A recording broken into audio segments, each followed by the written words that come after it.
Welcome back to another edition of B4evaKool podcast. My name is Rex Fortyfive, and this is the week before MotoGP kicks off, and I think we have a few more weeks a couple of weeks for Moto America and stuff like that. But I want to bring the crew in for tonight. We got a special guest in tonight, which I'm always appreciative of because I always hit him up last minute and be like, "What you doing?" Reese, welcome to the show, man. What's good, man? Oh man, great for having me, man. I appreciate the last minute call, and glad I can accommodate you and get on for you. I appreciate it, and at least I know it's not a race weekend, so at least I know you got some more flex than when that race weekend comes up. So I definitely appreciated that. How you liking the California weather, man, and the time zone? Weather's nice. Traffic sucks. I can tell you that much, man. The weather's nice. It's nice, cool breeze, but it's still warm, so I get adjusted to the time zone real quick, but weather's not bad. All right, no doubt. You know pretty much everybody on that's coming on, but I'm gonna bring the rest of the crew in one at a time. And Cheetah, man, welcome to the show. What's good, man? How's your last week been? Man, it's been pretty good, bro. It's been good. I mean, everything's been pretty good with work and looking forward to more racing. That's about it. We don't have anything this weekend, so just crossing our fingers for what's to happen next weekend coming up at the GP. You know, now you say looking forward to racing, but as a racer, how looking forward are you looking when you're not the one racing? Look, man, I'm a fan first and foremost, right? At the end of the day, I'm a fan, and of course I want to get back on the bike. You know, my hand's been broken. I've been off the bike. I'm itching to get back. It was supposed to be last weekend. I just didn't make it happen. So looking forward to it soon. All right, we're going to dive more into that, man. Well, welcome to the show, man. We'll bring the rest of the crew in. The real Luis Ortega, what's going on, man? Hey, what's going on, Rex? How you doing, man? Man, listen, apparently I'm doing what you're doing with all this driving stuff and always in all these places. I don't know how you do it with a smile, man. It's part of the game, man. I've been on the road for many years now as a rep and through all the positions that I've had in this industry. So just being on the road is unfortunately it's part of the game, but fortunately it's also part of the game. It gives you an opportunity to get out, meet people, get in front of customers and fans and different people, and just it's always good to get a pulse of what's going on. I don't know if you've seen the movie Glenn Ross. I have. We'll figure out which one of those characters are more aligned with you as the show goes on. Because it's it always be closing, right? Yeah, it's always be closing the deals, man. That's what we got to do. Pushing 10. AIDA. Attention. What is attention? Information. Y'all remember that movie? It's same movie. Same movie. Oh yeah, no doubt, man. It's just one of my favorites actually. It's like it's almost like a cult kind of movie because it didn't take off in the big screen, but but all those guys are pretty good in it, and there's a lot of one-liners that were pretty dope. For sure. So, but we didn't come here to talk about selling real estate to people who don't want to buy it. we came to talk about motorcycles that we can't buy. Yeah.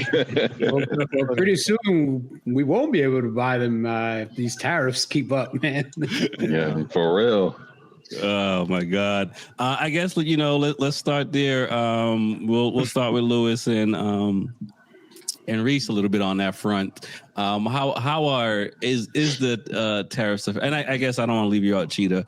I know in your personal life you're probably doing stuff, but as far as like in motorcycle racing, is there plans? You guys have things in step to deal with that, or you kind of waiting and see what's the vibe like for dealing with the politics of costing you guys more money or maybe less money? You want to go, Luis? I mean, my explanation is going to be long because all I do is numbers. I'm literally the numbers guy. I mean, I don't know how it's affecting you guys too much because, I mean, most of you guys usually buy the bulk of your parts before the beginning of the season. So you already kind of have the parts in stock. It's only when you need to restock them that you might be impacted a little bit. All right. Right. I mean, right now everything's yeah, good. I mean, right now everything's kind of like, and you want to call it limbo mode. You know, it's still trying to figure out what's going on and everything else. I mean, the good thing about, you know, our side so far, Attack, I mean, you kind of do everything in-house, build the parts in-house, machine it. So it doesn't kind of really affect us too much. But then the parts that we do need to import and everything else, that could affect, and it could affect the bikes, getting new bikes or getting anything else like that. So it could affect there. So right. So, but just sit back and wait. Your in-house parts that you guys make, are you buying from American companies then, the stock, or are you importing that stuff? Well, you do know a lot of things that we can make, we can machine in-house. We can do them. He is a machinist, so he can do it in-house. You know, whether it's rear sets, levers, anything like that. We can take a block of aluminum, make it out in-house, which is good. But then there is some parts that you are, like the stuff that you do need to make or kind of build off of, it's coming from overseas. It's coming from over there. It's coming from Europe. So with tariffs, you know, that's it. As anybody else knows, we're just like anybody else. I mean, we're going to get affected. And they were talking about that the other day, saying that power sports can get affected if anything happens. Hopefully they don't. Right. And so do you guys try to bulk up and have more inventory in-house sooner than later to be safe? I mean, right now, if you want to talk about parts, he's safe. For parts, I mean, we have more parts than I think probably any other. Yeah, I can go in that warehouse right now and look at a whole wall full of Yamaha parts. I'm like, God, Jesus. I think we could supply the whole paddock for parts for the whole season. So that's what I say. Right now, we're okay. Right now, you're okay. Coming the other time, I mean, just coming the other time, we might be, hopefully we won't be screwed, but I think we're okay right now. Got you. It's like the folks that have the money, they can withstand the lawsuit longer than the folks that don't have the money. In this case, you guys, you're gonna show up to every race. Other people we're gonna show up to every race, and we're gonna put on a show and see if we can get on top again. That's all we can do. We're ready for the season. That's what's up. Lewis, man, how about you guys at Dainese? I mean, I've talked to a bunch of distributors and a bunch of different manufacturers, and over the next 30 to 90 days, you're going to start seeing some pricing changes. You might see pricing increasing anywhere from 5 to 15%, depending on what the product is, not just ourselves, but just in general across the industry, because there's very little that's made in the U.S. To service the motorcycle industry. Even the tires that are made domestically here in the U.S., last time I checked, I don't see any rubber trees in the U.S. I don't see any silica, at least the type of silica that's used to create tires, being made in the U.S. So even if the tires are made in the U.S., there's going to be an increase to the raw goods to make the tires in the U.S. And this is where the cascade of the problem begins, is even the items that can be made in the U.S. are still dependent on other countries for raw materials. And there's certain items that we just don't make in the U.S. Like we just don't have the manufacturing to make it here. Either we don't have the manufacturing, we don't have the dyes, we don't have the machines, we don't have the jigs, we don't have anything to actually start these things up. And it takes a while to start a factory up. Like if you wanted to start a helmet factory in the US, I mean, it's a good 18 to 24 months to build the factory and then to start securing the raw materials to make the helmets and then how to import those raw materials. So irregardless, at the end of the day, you're going to have an impact.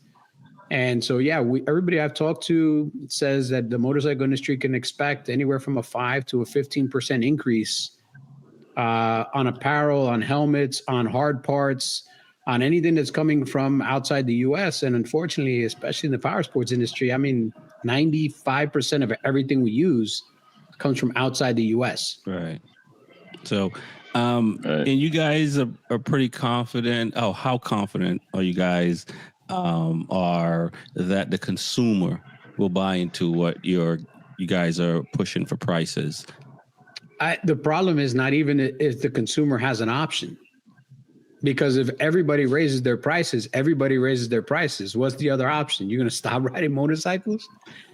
You're going to make your own chain in your backyard? like, you know, it sucks because at the end of the day, I mean, the consumer is the one that's going to feel the hit because just the way the motorcycle industry works, we've got manufacturers, we've got factories that manufacture, we've got distributors distribute to dealers, and then we have dealers that have to sell to the consumers. And every time that product changes hands, everybody needs to make a certain margin to make it worth their time and effort to sell that product.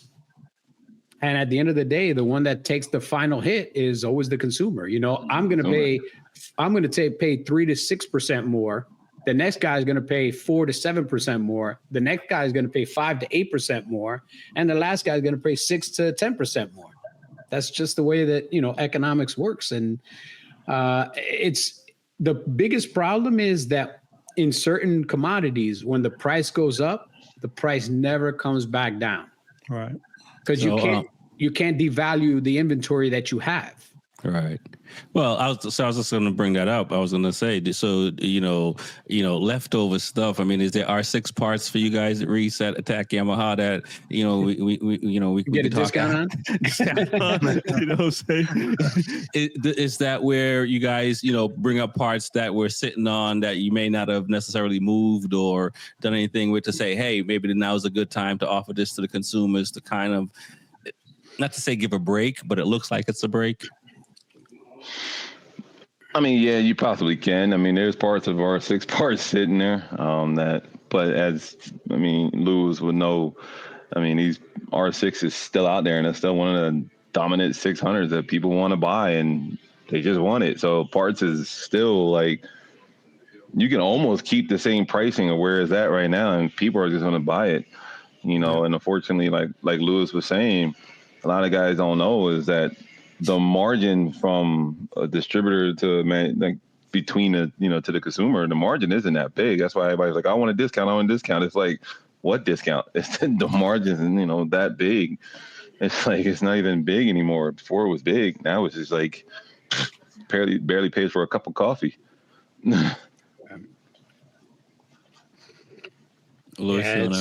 Yeah, no, he's right. I mean, everybody thinks that the motorcycle industry has these massive margins. I mean, there's motorcycles sitting right now on dealerships' floors that when they sell them, the dealership will be happy to make $500 on that bike. Yep. And this could be a bike. Yeah, just to get rid of it. If I can make $500 on this bike, it's worth it. And some dealers, when they sell the bike, they actually don't make any money the moment they sell the bike. They make money after the fact with this program called a holdback. So you get a certain percent held back by the OEM. And after you sell the bike and it's warranty registered, then the OEM cuts you a check from this holdback.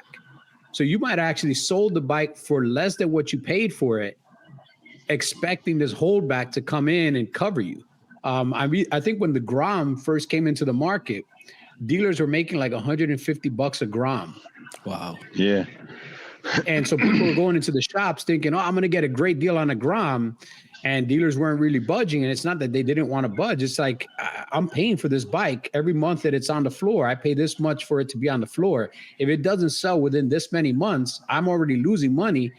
And I was only going to make $150 on this bike when I first got it, so it's going to be interesting to see how.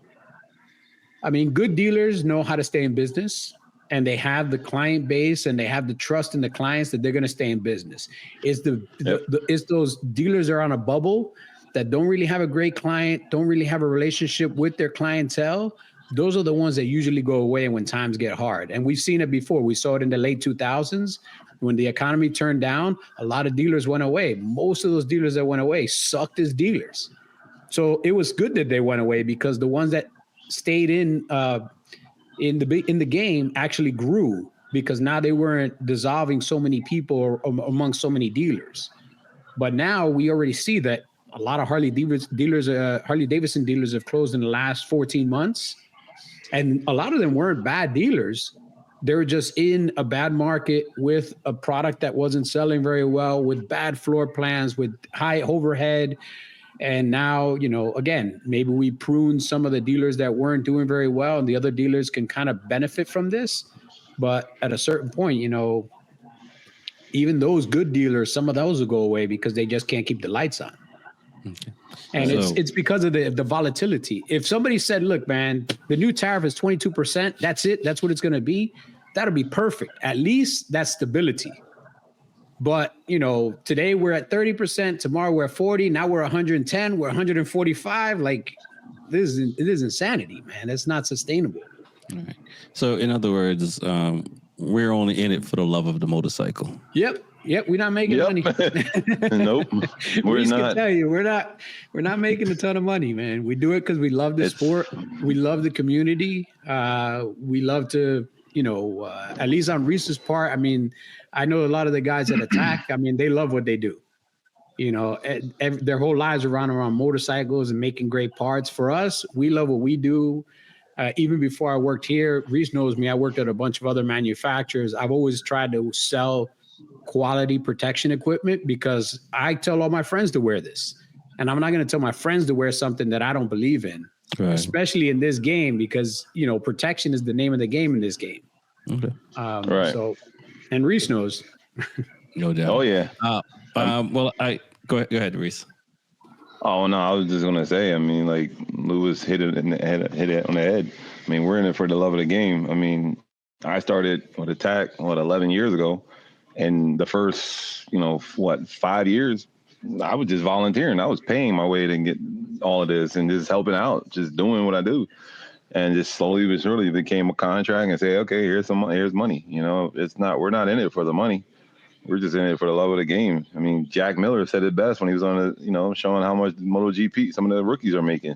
I mean, we're making more than those guys coming in. Yeah. Wow. Well, let's dive into MotoGP, and I know we touched on a little bit on the last show, but not as much. And we'll start with Cheetah on this. Jorge Martin, we know a little bit more about his injury and stuff like that. You're a rider that's been injured. I've been injured and stuff. I don't know if Lewis or Reese have. What do you par for the course? What are your thoughts on Jorge Martin and his comeback and what happened at Qatar? I mean, it's just unfortunate. The whole thing's just sad and unfortunate. It can happen, and it's something that the best riders don't wish, happens to anyone, right? They don't want it to happen to anyone, and it's happened. So we, 3-4 crashes back to back to back. Every time he's halfway recovered, he injures again, and now he's at the point where he's like really out.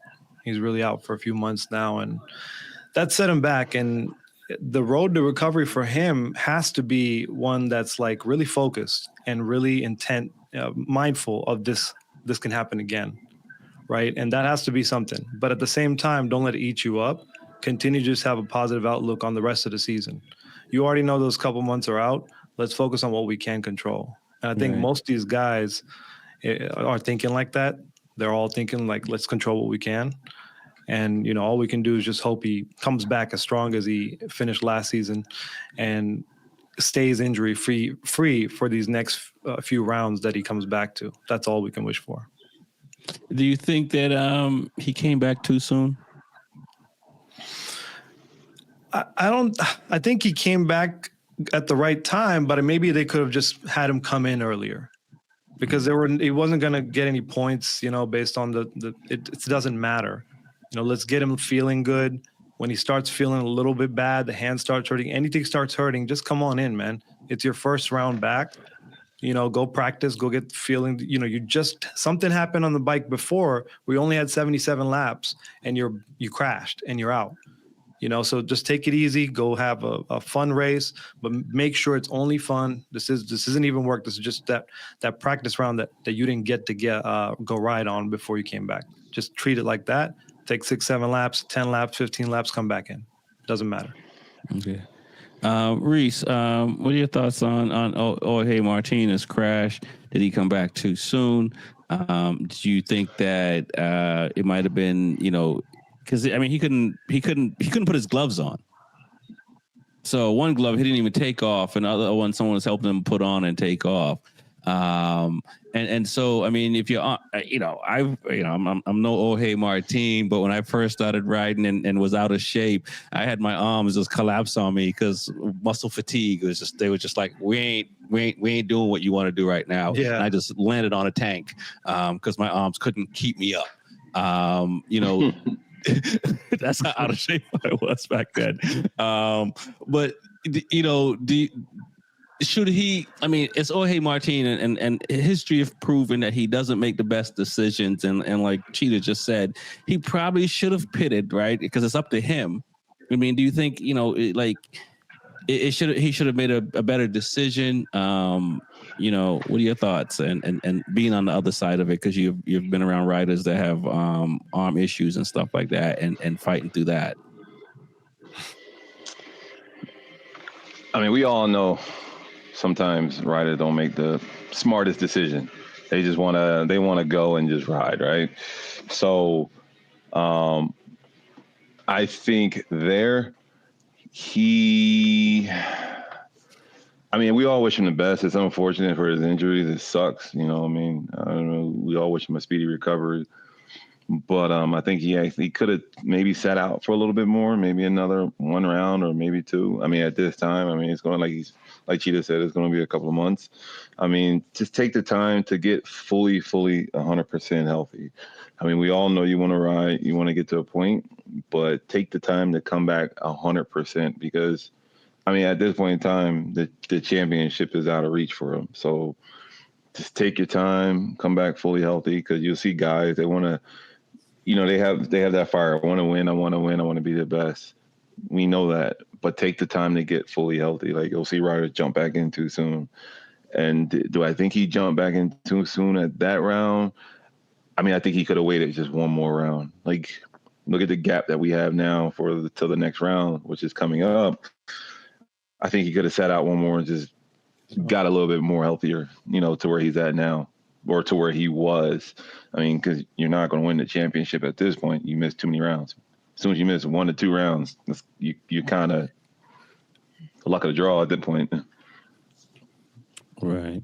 Lewis, too much pressure from the powers to be on Jorge Martin to come back?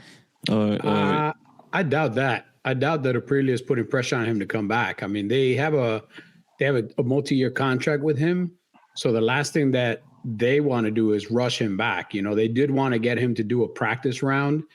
And again, we said this last week, he should have used this past weekend or used the previous weekend as extended training. Use the free practices and use the qualifying. Use this just as time to get some familiarization with the bike, because he didn't put a lot of laps in with this bike before he had his first injury.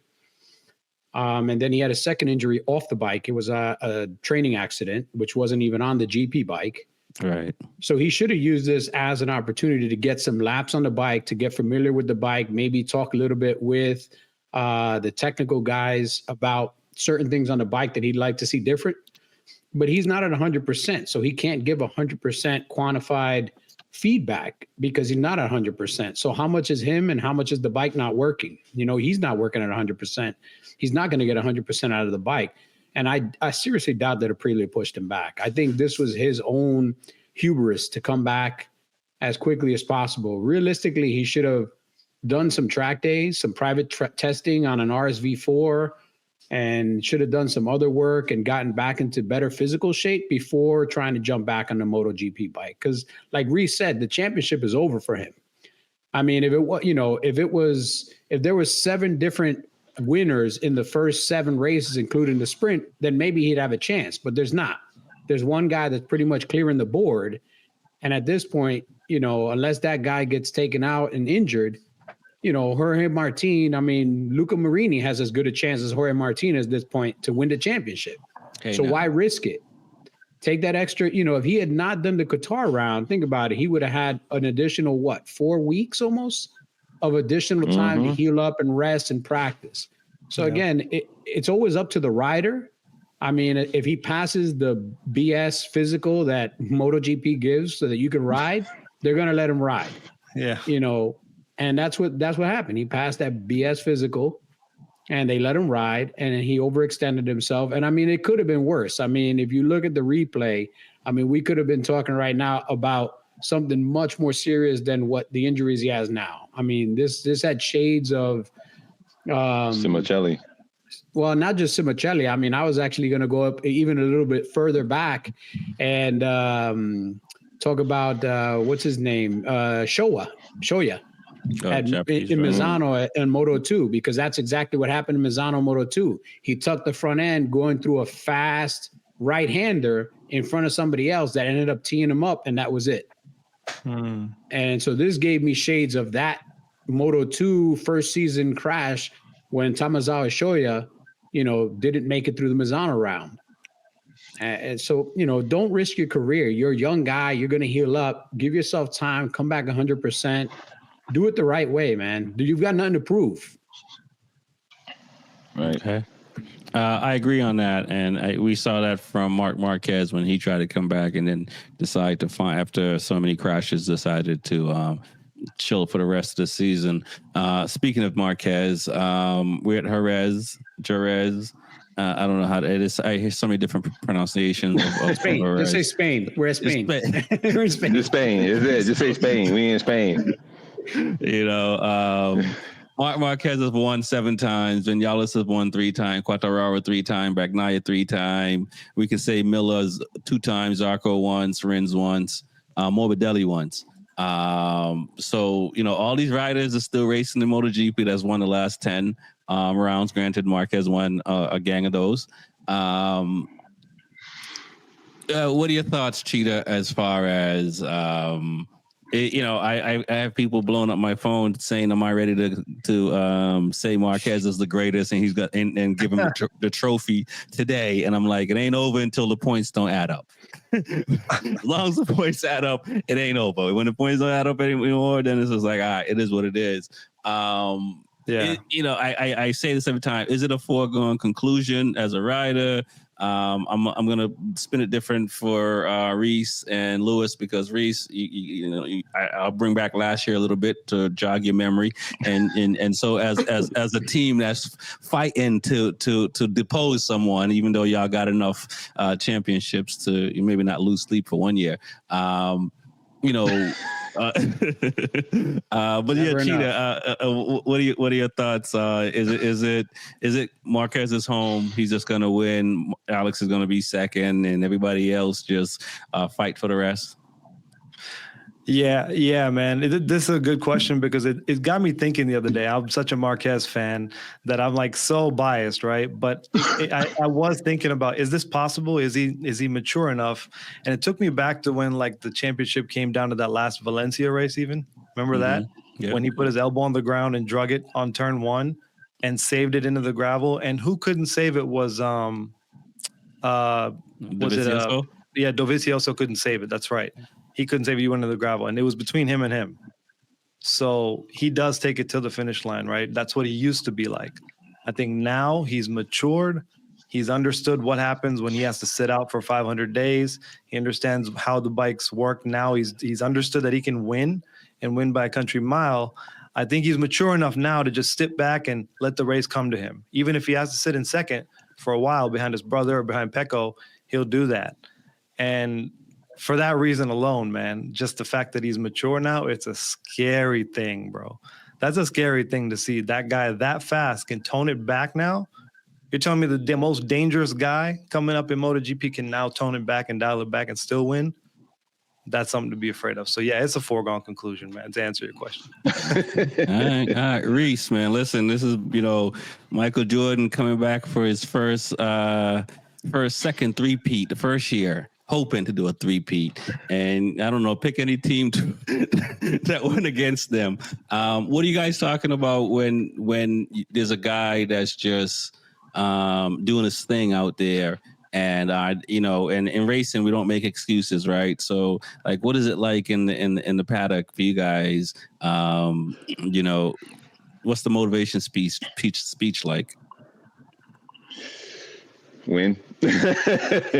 But I mean, if someone like Marquez is, someone like that is coming in, the only thing you can do is pretty much either one or two things: A, get out in front of him to kind of slow him down, or B, stay right up on him and push him to make a mistake.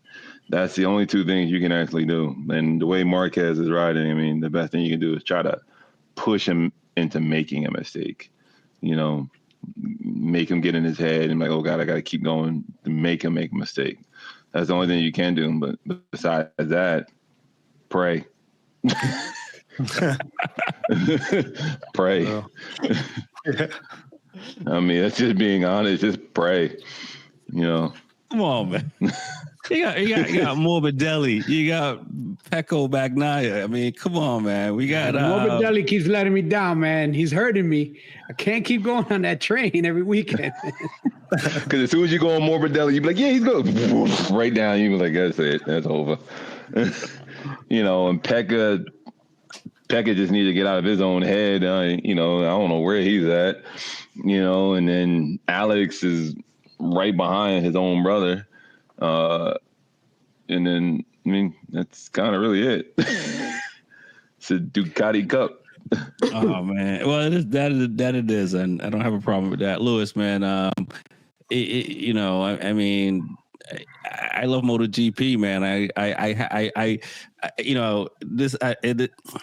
I came from Jamaica. And I got to Boston, and I'm glad I landed in Boston because we won a lot of championships. So quitting is not in my DNA just based on how I grew up. So, I'm thinking like hopefully more. I mean, yes, I'll pray, but I'm hoping that we got a plan, Red All Back. We got a plan. I think there'll be a couple other winners this year. Marquez is not going to clear the table.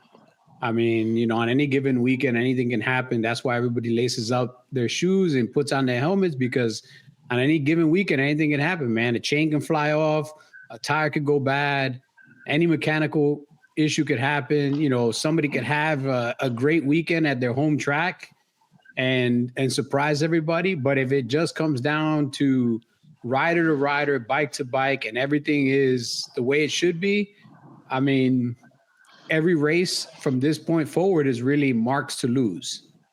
And Mark is the only one that can actually lose his races. Like if he's out front, he can stay out front and, run the table on that weekend. If somebody jumps in front of him, he could do exactly what he did this past or last weekend. He'll sit behind you in second or third place. He'll let you burn your tires. He'll let you do your things, and he'll know when he needs to pull the trigger. I mean, the only person that can truly stop Mark right now is Mark. Like, Mark is Mark's worst enemy and his best friend. If he can keep his emotions in check and everything, even if he can't win, he can still come in second or third. And that's the one problem that Mark has always had, is accepting second or third when he thinks he's got an opportunity to win. Mm-hmm. If you're like within a second and a half of him with 4 laps left, in his mind, I can still win this race. And when everybody else's tires are dropping, including his, he'll start to push that extra little bit, thinking he's going to get the best out of this tire to get that 1.5 seconds back, to get that first place trophy. And that's when he usually makes mistakes, throws it down the roads or things like that. Like, he's not infallible. No, but, I mean, I will say that Kyle Crutchlow seems like he was pretty accurate when he said about what he said about Mark a few years ago. If Mark gets on a Ducati bike, the rest of the field might as well not really turn up. Cheetah, he's 100% right. As a current racer, when you have somebody And I can only speak on my experience where I've had people I mean, there's a lot of people faster than me, but there's people that have been faster than me at the beginning of the season. And it's a discouraging ride, riding home that first weekend when you get beat by 7 seconds, from sitting from that standpoint. And I believe that these guys can beat him, right? You're a racer. I don't know if you've had situations where you were just always the top guy. You were the M.Marquez, and not necessarily more like Rexy Fortyfive have to work at trying to beat you kind of thing. What is that mindset like when you start a season and you're either winning races or you're trying to chase somebody down who seems to be unbeatable at the beginning of the season? Yeah, so in club racing, just keep in mind, completely different than pro racing, right? Completely different in the sense of it's all a money-based thing. Who can afford to show up sometimes? So a lot of times you won't see the best riders show up. And, sometimes Moto America riders come in and they'll race in club. So those weekends, you're not the best, but you improve. I'd rather come in fourth and be chasing the fastest guys and break my personal best and get faster than become first and the 7-second lead in club racing. That is right. Because it's not in Moto America. Don't get me twisted. If I was racing Moto A, I'd want to beat everyone by 10 seconds. So it's definitely a learning curve and all that. But there are favorites that come into the season. If they show up to Road Atlanta, there's this guy named Tyson. If he shows up, he's always a second faster than all of us. We're hitting 33s there. He's hitting 32s. Just a second faster everywhere. And it's just impossible to catch him. And he'll start from the back and pass us all in an 8-lap race because of that second gap. So, when some people are just favorites, it's tough to beat them. And a lot of times they have to beat themselves. Matter of fact, going into 10A at Road Atlanta, real hard braking zone. Reese, you know that. Dude just blows past me and goes right into the gravel pit. I'm talking about Tyson in one of the races because he started from the back full of anxiety to get through the pack. So something like him beating himself, meaning he crashes himself out, or simply starting from the back, having to get the pressure of pushing through the pack can make someone like that just fold. And so there's always a lot of things that can happen in racing like that. Yep. Okay. Yeah. And outside of making the mistakes, I mean, do you as your own personal experience, do you sit here and look yourself in the mirror and say I can do better, or you're just I hear stories of I say Michael Jordan a lot, but I hear stories of dudes like I'm not partying tonight, I'm going to sleep because I know I got work tomorrow. I mean, is there even that Yeah. That's I'm glad you asked that, because there's a guy, if you know John Jones, mixed martial arts, baddest man alive, best record history, hands down, not even debatable. He said that he used to not show up drunk, but would drink during the camps and never stop drinking, so that if he lost, he always had a crutch to fall back on. So these guys, you really have to bring everything to the table. And, when you're battling at the top like that, you ultimately cannot have a crush like that, so you have to put it all on the line. Yeah. Okay.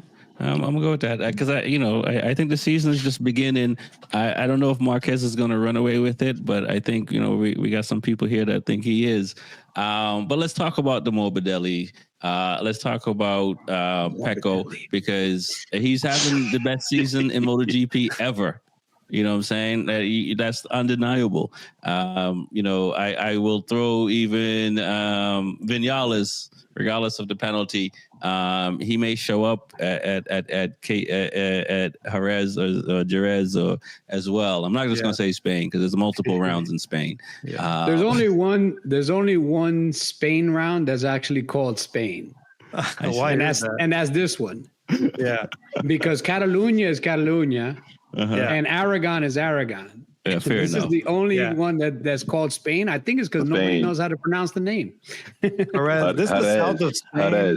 You go up a little more along the coast, you get to Valencia. You go up equally that same distance, you get to Catalunya and Barcelona. So it's all along the coastline. Yep. This one's close to Portugal too. Yeah. Jerez.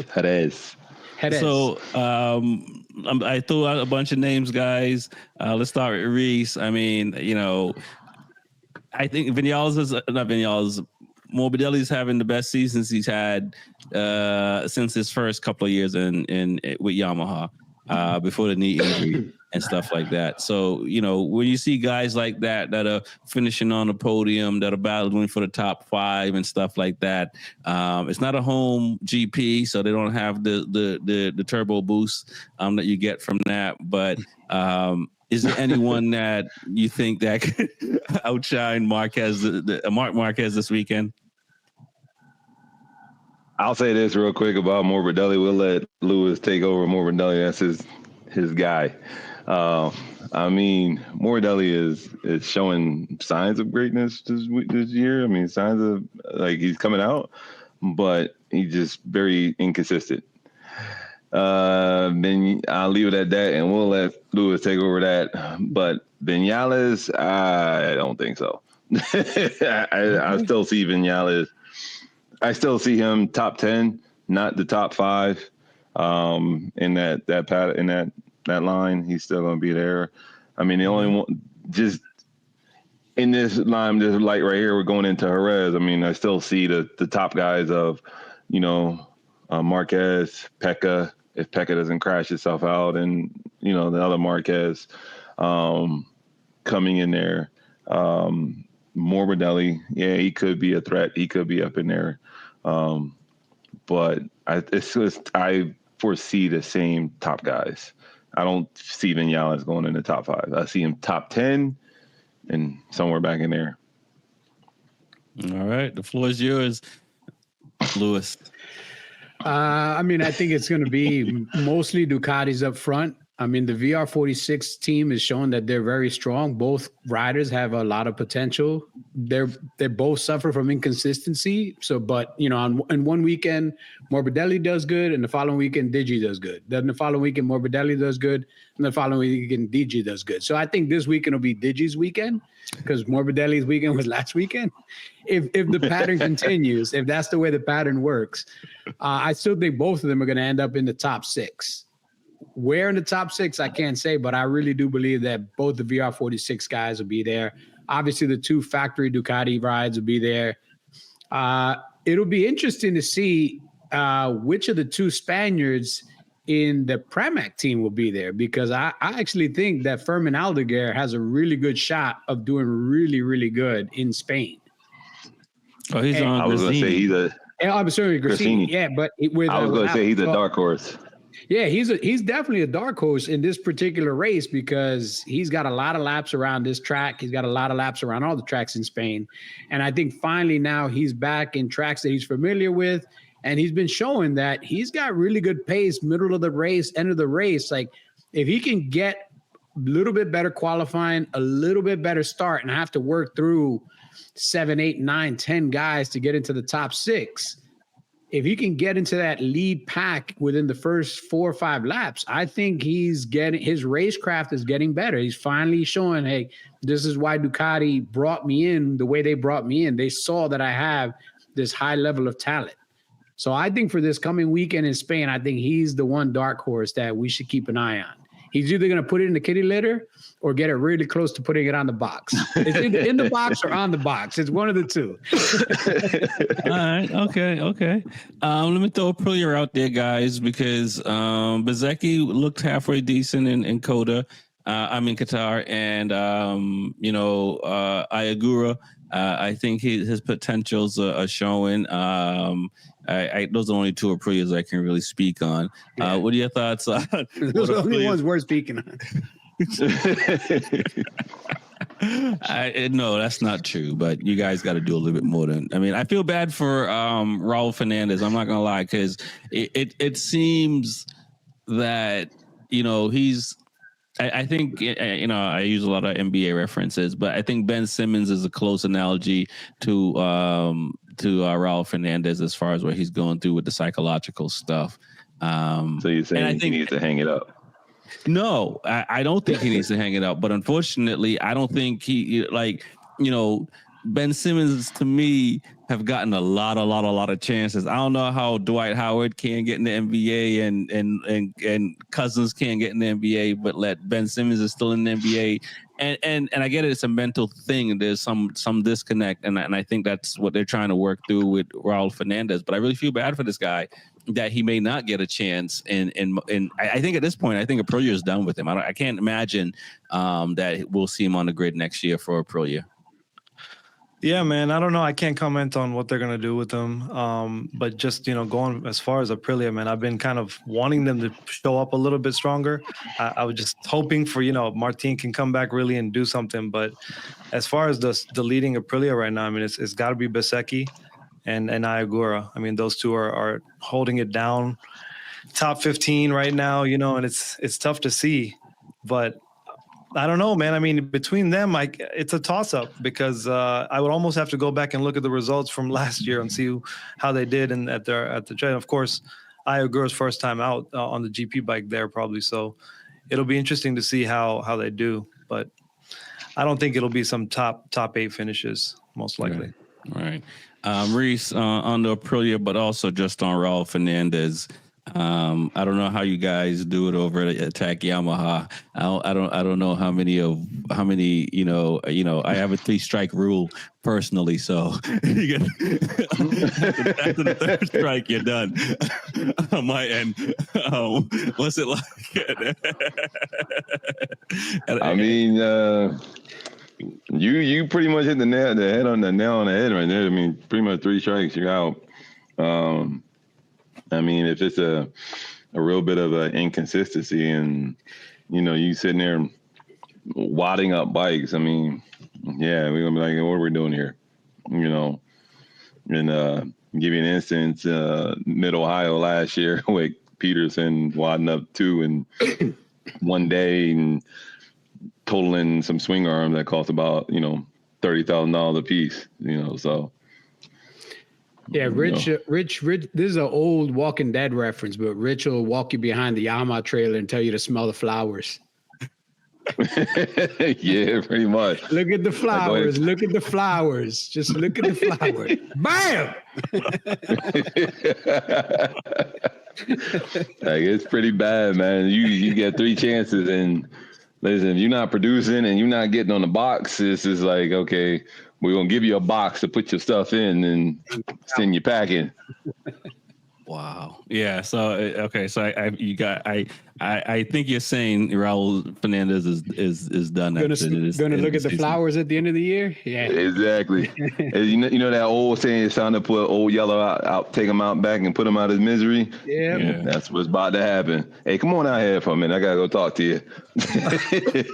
Oh man. But let's talk about the other 2 Aprilias, as far as Ayagura, and Bezzecchi. Alicia Sparger did win on Aprilia at the track in Spain. So the Aprilia can get on the box. So what are your thoughts there, Reese? I just don't think they're Alice. I don't think none of these guys are Alicia Spargo. Okay. Or you want to say El Capitan, but he rode the bike. I think the way the bike is set up was more suitable for his style of riding. Correct. Where he can put it on the box. We don't know what Martin can do because we just haven't been able to see him do anything yet.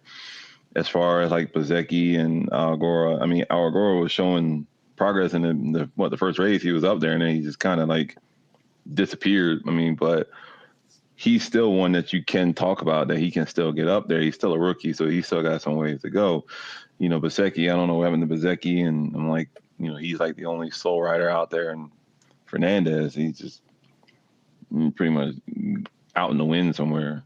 So, I mean, the only hope I think for Aprilia right now is Ayagura. I think he's the one. He is the one. I think he's that one that will put them up to that area. I mean, Bezzecchi has shown some flashes to try to get there, but I don't know like I said, I don't know if it's like the same thing with Fernandez and all that. Is it a mental thing or something's going on there? Because he got off a VR46 and disappeared. Yeah, well, he was hurt. I mean, he was hurt in the last year, for sure, which stifled, and also the bike, for whatever reason, they couldn't figure out the 23 bike last year. But him and Alex Marquez as well. There's a bunch of guys. Same thing with Digitoni. A lot of those guys couldn't figure out that 23 bike, even though it won a championship. Yeah, and Lewis, I get that. Yeah. But Lewis, what are your thoughts on Aprilia? I mean, I don't know. I assume if you guys are walking somebody behind the trailer at Dainese, it's at least somewhere. So I mean, are we getting ice cream first, or what do they call over there? It's not ice cream. Gelato? Nah. Gelato. There you go. We tell them we're gonna go get gelato, but we never make it to the actual gelato place. Luckily, gear costs a lot less than bikes and swing arms, so we stick with people a little bit longer, typically. Okay, our guy, I still want to believe that Marco Bezzecchi at some point is going to put the pieces together and become a little bit more consistent. I mean, again, he's having the same problem. It's getting from Q1 to Q2, not going straight to Q2, not having the best launches. I mean, he has the same situation going on as Fernandez, where, not Fernandez, as Aldeguer, where like in the middle of the race, all of a sudden he finds speed. Right. And he needs to find that speed earlier. And whatever it is in the setup of the bike, they need to figure out the balance between finding speed earlier in the race and maintaining speed throughout the race versus when the fuel drops off or the tires get to a certain point, all of a sudden these guys find speed. And this is, this is a combination. It could be setup, it could be mental, it could be a couple of different things. But you look at every race and you see the guys that start moving forward as the race goes on, and it's the same suspects. It's the usual suspects every race. Like if they could figure out how to start the race and maintain that pace, then you're going to start seeing these guys finishing in the top 8 on a more regular basis versus battling from 16th to finish 8th, right, or from 13th to finish 7th or 5th, or, like in the case of Aldeguer, like he was almost going to be on the podium until he ended up throwing it down the road because maybe he got overconfident with how good he was doing. And some of that could come from he's young, he's a rookie, like he's still got too much piss and vinegar, and he'll learn. But same thing with Bezzecchi. Bezzecchi, I think, is really a mental thing and a bike setup thing. There's no reason why a guy in the middle of a race starts going faster. Right. Like nothing changes in you mentally in the middle of the race. You started the race with a certain mentality. The only thing that can evolve is the bike's not working as good, so I need to know, or the bike is working better, so now I can go. Well, if the bike is working better in the middle of the race, figure out how to make that shit work at the beginning of the race. Listen, man. Give that guy the confidence to do it from beginning to end.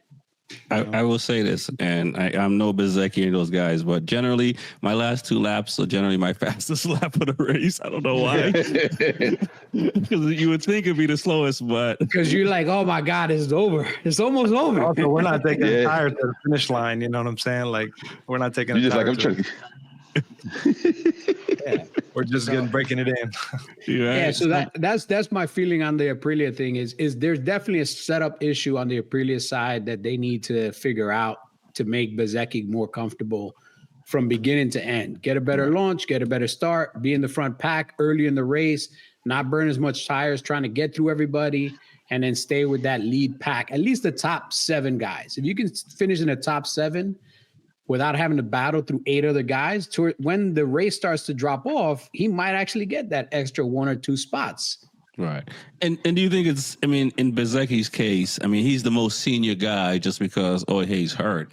So he really has, at this point, Aldeguer is the only person he can bounce stuff off of because Fernandez is just not, I don't know how, I don't even know if the engineers are listening to him.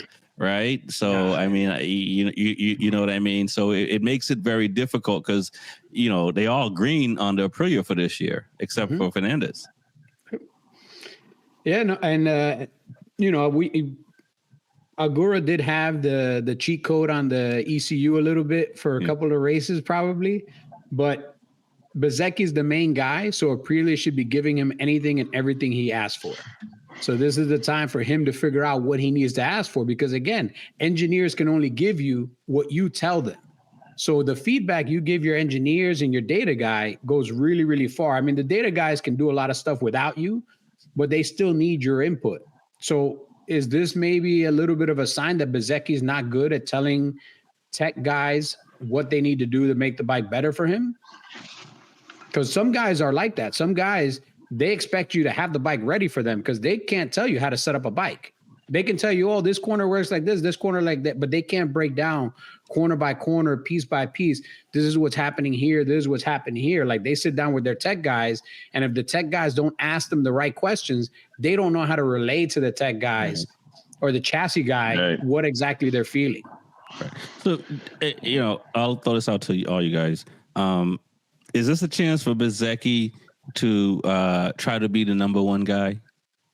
Right? Because it was supposed to be Martin, and I assume the team was thinking that up to a point, but after Qatar, is Rossi sitting here saying, go for it. This is your chance to be the number one rider.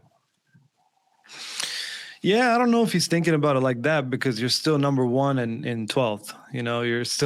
You're still fighting a young cat who has nothing to lose, which is Ayogura. If he finishes in front of you, everyone hails him. But if you finish behind you, it's kind of expected because you're the senior guy. So he has a lot of pressure, I would think, especially a little less maybe with Martin not being fully healthy. Martin may have been finishing more ahead of him. But yeah, I don't think that question's running through his mind at all, man. I think he's more worried about how can we get this bike going into top 8 consistently. That's the issue right now. That doesn't happen in the paddock race, then I mean, it does and it doesn't. I tell the guys same thing like I told our riders last year when Jake went down. I'm like, man, it's all a sport. No matter what you look at it, it's still a sport, from basketball, baseball, whatever. And I have the same mentality. I'm like, hey, if he goes down, next man up, and you the next man, step up. And if you want to keep that ride or make the big money, hey, it's your time to shine. Figure this out. Mm-hmm. And I mean, same thing like Lewis said. I mean, it goes back to where Cam Bobier, when we were, a Yamaha, and he was coming into the Superbike, he wasn't that great of a relayer. He wasn't that great of a person trying to relay data, from what he's feeling to the data guys, and he wasn't that kind of person. Now he is that person. Now you listen to him, he's like, okay, do this. And where he's at, he's always up front. But once you can relay what you're feeling from the bike to your engineers and your data guy, they can give you what you need or give it to that point and say, here, this is what you're asking for. He said, yep, okay, go. And you can take off and do what you do. I mean, they'll get it to a certain point. They're not going to get it perfect. We won't get it perfect, but we'll get it there about 96% of the way on what you're asking for. And it's kind of up to you to ride through it or ride around what you need. Okay. Lewis? I mean, I already said what I said. All right. Okay. Fair enough. You got an opportunity. You can either seize it or you can waste it. And he doesn't have anybody else next to him in the box with a number 1 plate on their bike. Right. So this is opportunity to show that I can be the guy. But if he doesn't live up to being the guy, then he's going to be the guy next to the guy. Right. Because when Martin comes back, even though he hasn't raced, since B4evaKool wasn't able to capitalize on this opportunity, then now Martin is going to be that guy again because he's the returning champion. He's got the gold card in his pocket. He's got the trophy in his house. And B4evaKool has nothing to show for what he's done in this opportunity time. So it's not a matter, I don't think it's a matter of like Rossi telling him. It's just a matter of like, look, this is it as a rider. Like, this is my opportunity to try to do something special with what I have, with the moment that I have. And if he doesn't take advantage of it, again, he's just going to be the guy in the box next to the guy. And when his multi-year contract is up, maybe he'll get re-signed, maybe he won't. Maybe they'll look at him and be like, hey, you were with us for 2 years and you're only a little bit better than this Alagura kid. And we could get him for a third of the price that we pay you. So guess who's getting your seat? Aligura. Come right on up. Bezzecchi, go find another seat. Yeah. Or they may drop him down to Algora's seat. You never know. Nah. If you're at a factory bike, they usually don't drop you to the satellite team, the same manufacturer. You go to another manufacturer. Yeah. You can ask Mr. Tire Pressure that question. Oh, come on, man. Leave Vinales alone. Listen, he's going to win on 4. Only thing he hasn't won on is a Triumph because they're not in MotoGP. At this point, he's running out of bikes. Well, he is. That he definitely is. Is there any truth to I heard a Honda trying to get Pedro Acosta for some obscene amount of money? Is it just a conversation for social media and stuff like that? As a young rider, I mean, Zarco is 5th in the championship, I believe, so or something like that. I'd have to double check, 5th or 6th or something like that. 6th. Yeah. One, is there any truth to it? 2, if there is that something that a young rider might consider? Yeah, because there's been rumors about it, right? They're going to offer something. They may offer something, and it just became more solid, like today or yesterday. They offered a $10 million 3-year contract per year, so it's 30 million total, so euros. So that's a great situation for him, given the landscape of where MotoGP is right now. I feel like, I think he even offered Top Rack something for next year and the year after with Honda. So we can get into that later. But I think for Acosta, I feel like that's a real good opportunity. Just he's young enough to take that opportunity and still not lose too much time. He can go in there and develop and become the new sort of development rider for them. Like they need a new Marquez. Honda needs a new face. If you look at Honda right now, they're in the big dip as far as the manufacturers go. They're on their downward slope, but it looks like they're coming back. You can see it with Zarco and everyone. So I think he needs to take this opportunity that maybe he's going to watch the rest of the season. I don't know when he has to make that decision by. I don't think Honda's just going to be dangling over him the whole year, but I think he needs to make that decision based on what he's seeing. And I think it's a phenomenal opportunity for a kid like him. He has nothing to lose. He's going to make a lot of money. And Honda has a lot of money now that they saved from paying Mark that money, so I don't know. Right. So we already spent this money. Yeah.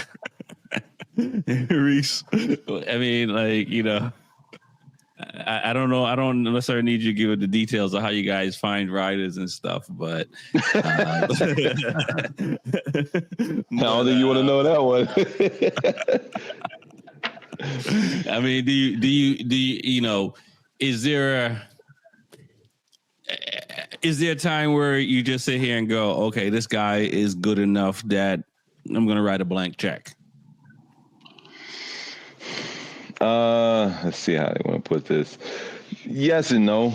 I mean, there comes a time where you just like when we were looking for a rider for this year, you laid out all the cards, and all the riders that were free agents, you laid it all out, and then you're like, okay, this guy A, B, C, D, and you're looking at, okay, so what guy can we get that can give you feedback, or what guy can we get a championship now? What guy can we win with now? Like, are we looking to win right now? Or are we looking to go? So it all depends on what the situation is at that time. Coming into this year, we're looking like, okay, where can we go for a win? We need 2 strong, healthy riders. And, there was a couple other people. We didn't want to go with a young guy.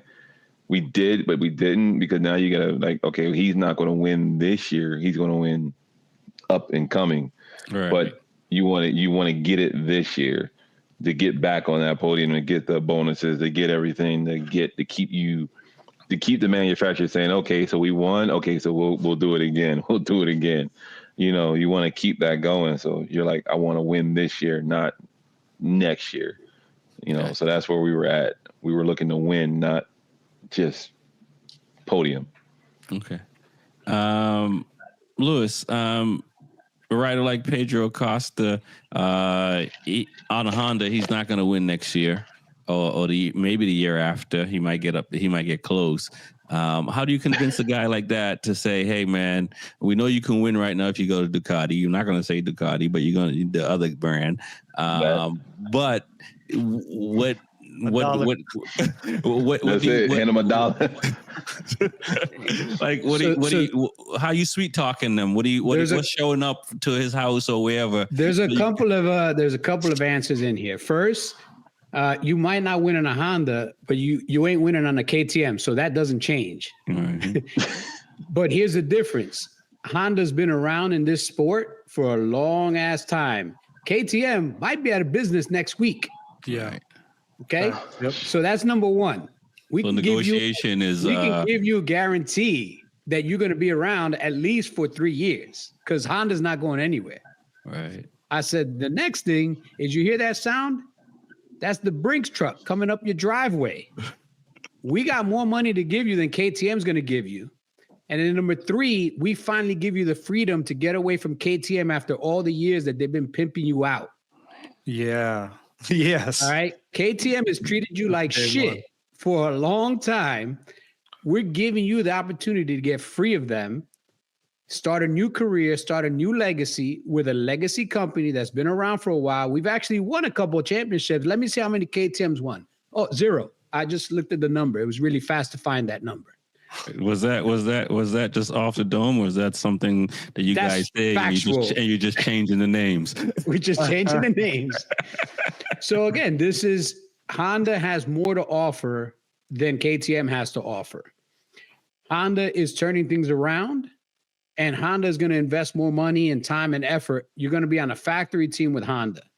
Yeah, we're not Ducati. We don't have the best bike in the grid, but don't think twice that we're not investing to get there. Look at what Zarco's doing, and this is only going to get better when we get a couple of more consistent riders. We got an opportunity at the end of this year because Marini's contract is up at the end of this year. In 2026, Johan Mir's contract is up. So if you do good in 2026, guess who's going to be the number 1 rider in 2027? Right. So there's a lot of things that Honda can throw in front of him that is just chumming the waters, man. If you want to stay there, you can stay there with KTM. You know, we saw how they treated you in Moto3, Moto2. When you got to MotoGP, they put you on this, they put you on that. They forced you to stay in Moto2. They made you lose opportunities with other manufacturers because they had you under contract. Now you have the opportunity to be free. And in 3 years, guess what? If you don't want to be with us, you can move on. You can take your $30 million and you can move on somewhere else. Or you can stay with KTM. So P.Acosta is done, is what you're saying. Sign on the dotted line, bro. Yeah, for real. He's done. That's unfortunate. It's fortunate for him, but we see from Bendo where he's locked in, and I think he did a multi-year deal as well to stay around. So I don't think he's going to be going anywhere. No, Bender's there till the end of 26. Yeah, I think his stock's going to go up if he stays in and Acosta goes. Oh yeah, I think that's what I think. You know, it's weird. I think with KTM because, like, you know, as I learn more, it seems like they take advantage of young riders. Right. By locking them up into the big contract because it's with KTM, and then the name itself is what these kids are buying into, and then when you look at it, they're losing opportunities with other teams that were probably offering more money and more success. Yeah, with other teams, with other sponsors. You know, when you're with KTM, you're locked in with KTM. You're locked in with Red Bull, which is not a bad thing, but you're locked in with a lot of other things that come with the bike that don't necessarily go to you. Mm-hmm. Whereas when you go with another manufacturer, there's certain sponsors that you can bring with you to make more money as long as they don't conflict with the sponsors that the bike has. Mm. And with KTM, it's kind of like, you know, you have to take all the sponsors we have. And if we don't like your sponsors, you can't put your sponsors on the suit or on the helmet or this and that because we technically own you. Yeah, that's the business side of it, which none of us like, but apparently I love it. Yeah, exactly. I was just going to say the numbers guy. Love it. Let's do our pick for the weekend. I think we may have lost Reese, but we got a lot of information from him, which is always it's just dope because like to hear the other side of it it's unreal because it's for real. Yeah. But what do you guys pick for the weekend? I'll go out there. I'll go out and say Morbidelli, Bagnaia, and Bezzecchi. You're 46. Ooh. You want to go hard in the paint, man? Morbidelli first? That's the order? I'm going Morbidelli first. He's due. Morbidelli, Bagnaia, and who? And Bezzecchi. And I was thinking this when Lewis was talking, like VR46 is like the Jackson family, and Bezzecchi is like Tito? Michael Jackson. No, he's the youngest. And that would leave Vietti as Janet, but that's a different story. But I think Bezzecchi's going to come into his own and smash all kind of records once he gets comfortable. He probably should have stayed with VR46, but you know, factory seat you can't turn down, as they say. Yeah. I'll do Mark. I'm going to regret doing this one. Morbidelli. Oh, man. He's not going to win just because of that, bro. No. I got Mark winning, but I got Morbidelli finishing in the top three. And in one of the two races, he'll finish in the top three. Like, I can't, and then oddly enough, I have the Gian Antonio finishing in the top three in the opposite race. Like I don't have Bezzecchi and Gian Antonio both finishing on the podium at the same race. Okay. One of them will finish in the podium on the sprint race and the other one on the actual race, but they won't finish both on the podium. I don't know why. Okay. All right. These guys can't get it together. Okay.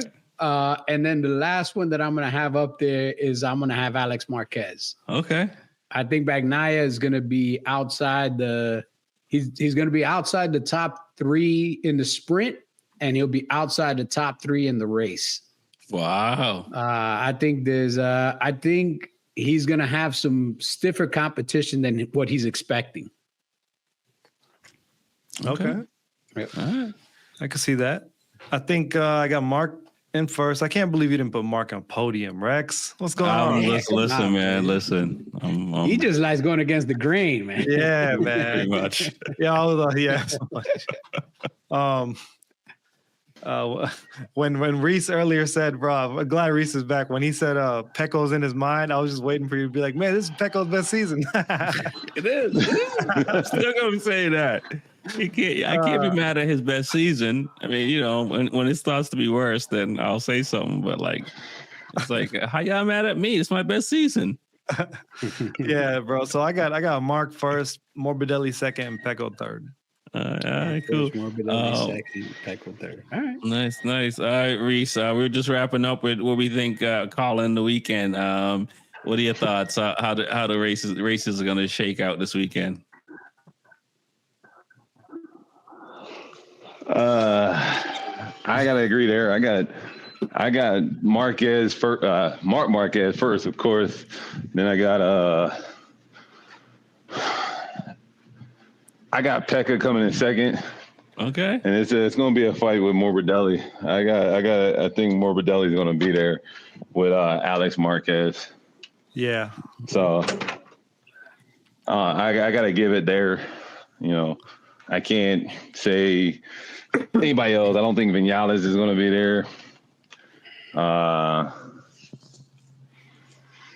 I got to go there. I got to go Mark first, Pecca second, and it's a fight between Morbidelli and Alex Marquez. Yeah, I hate myself for not putting Alex somewhere in there because I'm going to throw Alex in there as the dark horse. Yeah. To possibly actually win. Okay. To win, huh? Okay. To win. I don't see that. That's tough. That's tough, man. He's either winning or he's not finishing on the podium. Yeah, he's either winning or not finishing on the podium. I don't think he's going to keep the number 2 streak, and I don't think third place is in it for him. He's either going to win it or he'll be in fifth.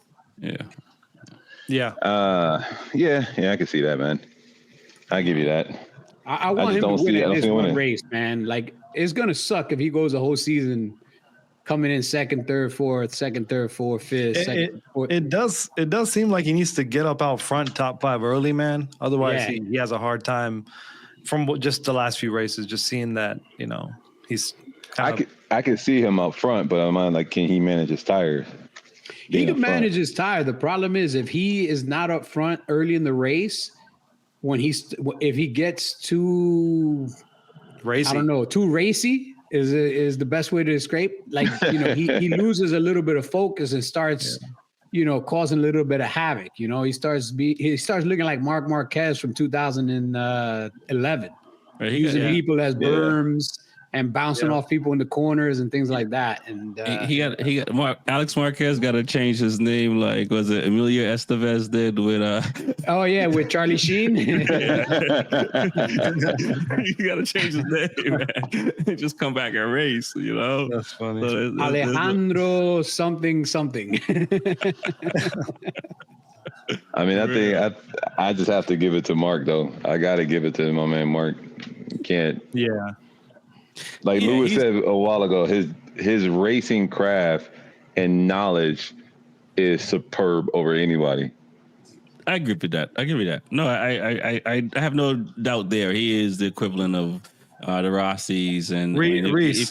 Guess where Rex put Marquez? What place? Fourth. We don't even know because he didn't say. Yeah, he didn't announce him, man. He didn't even have. He didn't put him on his top 3. He's expecting Marquez to crash both races. Morbidelli, B4evaKool, and P.Acosta. I don't know what the order. Woo, you drinking that Morbidelli Kool-Aid.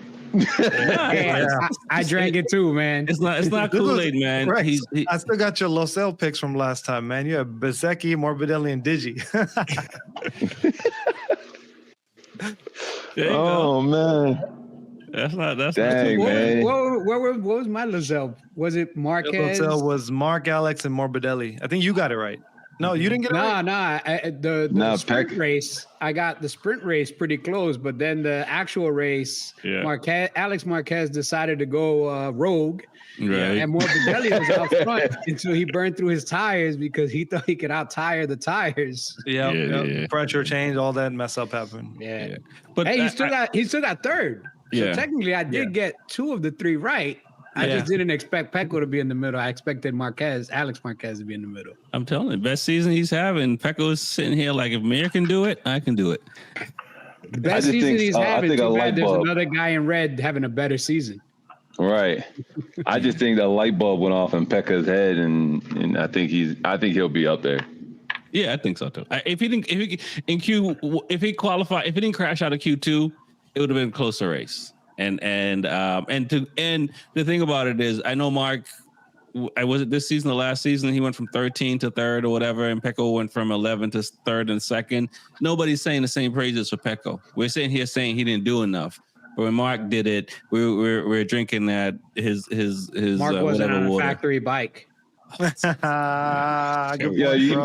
already know you can't say this with Lewis. Lewis is going to chime in with something. Try to correct him, bro. Okay, that's what we're talking about. Mark's now. On used bikes, used parts. The welds aren't even that clean. They're like chunky as egg. Yeah, they look like JB Weld instead of a roll of nickels. I'm telling you, man, with Mark, man, you just gotta say he's gonna win. It's his race to lose. Gravity is over ambition. It is his to lose. But you can, as we know, we can never underestimate the underdogs. Because I don't think any of those other riders are sitting here going to lay down for the whole season. It may take them a few rounds to get up there, but I suspect some of these I suspect at least 2 or 3 riders are going to they're going to show up. Yeah, but it's just like how you use your analogy in basketball. It's like if we want to use that with Jordan, don't piss the man the hell off because you're going to piss Marquez off and he's coming through. He's coming. If you piss him off and you get in front of him, he's like, okay, I'll let you sit there for a minute, make you feel great, and then I'm coming right by you near the end. Right. Fair enough. Fair enough. And my only comeback is that I think the VR46 Academy riders have a upper hand because of being tutelage by Rossi, and I think for them, they're the closest ones that can beat Marquez. That's what I think they're the closest one to be able to do that. So in the equivalent would be Michael Jordan's students, the Kobes of the world and the Carmelos and these guys that he took under his wing and stuff like that. And we saw what some of these guys have been able to do. So those are the ones I think that can beat Marquez.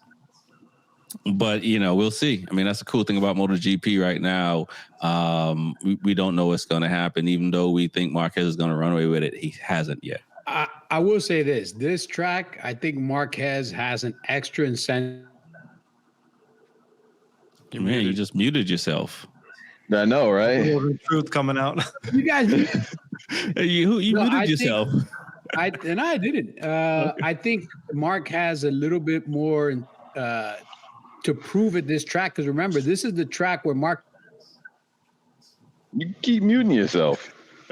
Turn off the auto mute BS filter. Yeah, somehow you're muting yourself. You don't want to get it out.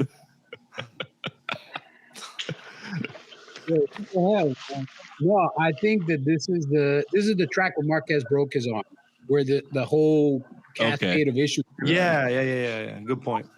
Mark Marquez was putting on a clinic on how to ride. Oh my God, bro! Thank you for saying that, bro.